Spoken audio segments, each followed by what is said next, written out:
काँग्रेसचे प्रदेशाध्यक्ष नानाभाऊ पाटोळे आता सध्या माझ्यासोबत लोकलमध्ये आहेत आणि स्वतः नाना हे बदलापूरच्या पीडित कुटुंबियांना भेटण्यासाठी स्वतः लोकलनी जात आहेत।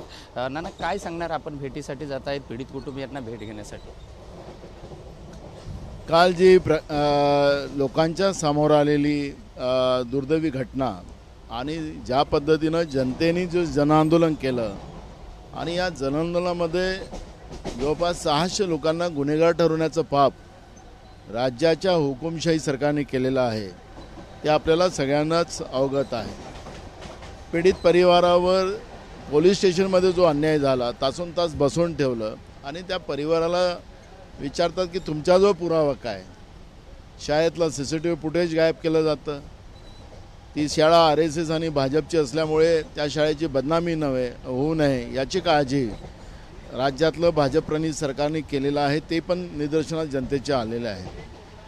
सत्तेमध्ये लोक बसलेली आहेत ते म्हणतात की आम्ही लोक राजकारण करतो। आता जन आंदोलन त्या ठिकाणी झालं, आता सामान्य जनतेला काही राजकारणाशी घेणं देणं नसतं आणि सामान्य जनता रस्त्यावर उतरली। 10 तास बदलापूरमध्ये लोकांनी ट्रेन थांबवल्यात। ती ह्या सामान्य जनतेला हे लोक राजकारणामध्ये करत असतील आणि एक पत्रकार, महिला पत्रकार जिला वामन मात्रे नावाचा महायुतीचा एक पदाधिकारी तो म्हणतो की तुमच्यावर बलात्कार झाला का, अशा पद्धतीचं जेव्हा वक्तव्य करत असेल तर ही जी माज आलेली जी व्यवस्था आज भाजपमध्ये आहे, जे सत्तेमध्ये आहे, यांचा माज उतरवण्याची आता परिस्थिती लोकांची झालेली आहे। 24 तारखेला महाविकास आघाडीच्या वतीनं आणि आमच्या सगळ्या मित्रपरिवाराच्या वतीनं आम्ही पूर्ण महाराष्ट्रामध्ये बंदची हाक दिलेली आहे। शाळा, कॉलेजेस, दुकानं, डॉक्टर, वकील याच्यामध्ये सगळ्यांचा सहभाग आम्ही करू। याच्यामध्ये एक गोष्ट आम्हाला मांडायची की ज्याप्रमाणे वेस्ट बेंगॉलमध्ये जी घटना झाली, एका डॉक्टर भगिनीवर जो अत्याचार झाला आणि तिथं उद्रेक झाला आणि सुमोटो माननीय सुप्रीम कोर्टाने ते प्रकरण आपल्याकडे घेतलं, तसं आता महाराष्ट्रातलं हे प्रकरण माननीय सुप्रीम कोर्टाने घ्यावं आणि त्याच्यापेक्षाही नव्हे तर माणुसकीला लाजवेल अशा पद्धतीची घटना 3 वर्षाची मुलगी, 4 वर्षाच्या मुलीवर होणारा अत्याचार, हा जो प्रकार आपण पाहिलेला हे दुर्दैवी आहे आणि म्हणून माननीय सुप्रीम कोर्टाने हे सुमोटो प्रकरण आपल्याकडे घ्यावं। कारण की महाराष्ट्रामध्ये जवळपास 22,000 मुलींवर आणि लहान मुलांवर या पद्धतीचा अत्याचार 2014 पासून आतापर्यंत झालेला आहे। 50,000च्या वर महिलांवर अशा पद्धतीचे बलात्काराचे प्रकरण झालेले आहेत आणि एवढ्या मोठ्या प्रमाणात महाराष्ट्रामध्ये आज देशातला सगळ्यात जास्त महिलांवर अत्याचार आणि लहान मुलींवर, त्याही सुरक्षित नाही, 4 आणि 3 वर्षाच्या मुलीसुद्धा सुरक्षित नाही, अशा या महाराष्ट्राचं जी प्रतिमा मलिन करणारं जे सरकार महाराष्ट्रात बसलेलं आहे त्या सरकारला धडा शिकवणं ही भूमिका आज सगळ्यांची आहे। सगळ्यात महत्त्वाचा हा प्रश्न आहे की एकीकडे अन्याय अत्याचाराच्या या घटना वाढत आहेत की ज्याप्रमाणे की आज 16 तारखेपासून 12 तारखेपासून या पीडित कुटुंबाला फिरावं लागत होतं एक तक्रार दाखल करण्यासाठी।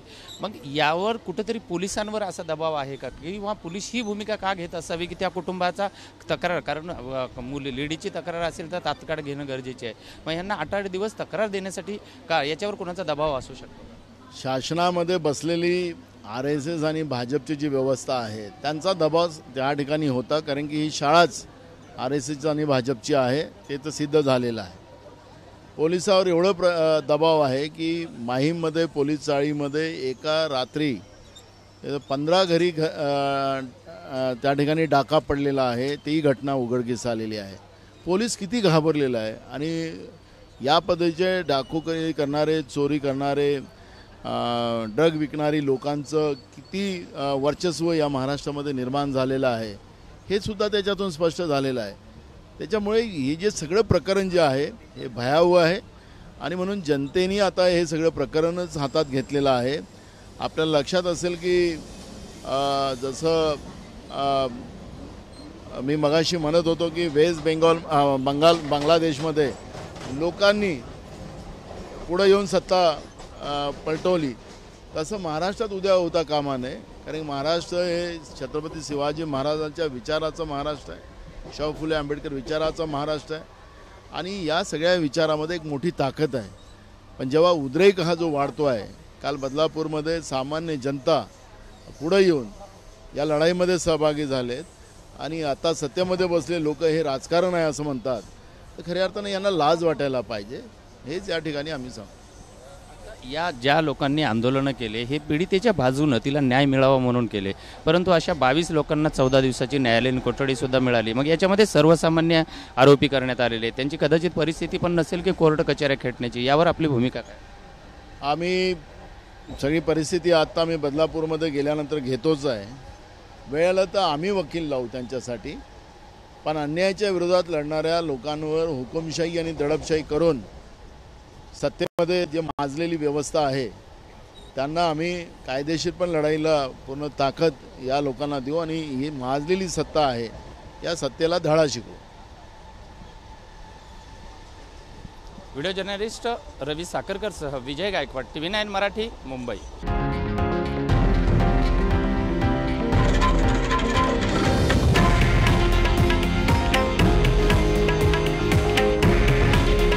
हे आहे देशातील नंबर 1 न्यूज नेटवर्क आणि आपण पाहत आहात TV9 मराठी. काळजी तुमची, हित महाराष्ट्राचं.